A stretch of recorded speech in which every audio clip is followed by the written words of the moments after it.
Всем привет! Сегодня у нас на ремонте вафельница. Она к нам приехала сразу с двумя проблемами.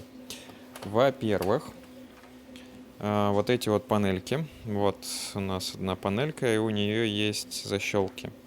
Защелки, как вы видите, нет. Поэтому изготовили новую панельку и установили. И вторая проблема — это, собственно, сами вот такие вот защелочки, которые крепят у нас сменные панельки. Их тоже изготовили с обеих сторон. Заказать изготовление чего-нибудь нестандартного можно по ссылкам в закрепленном комментарии.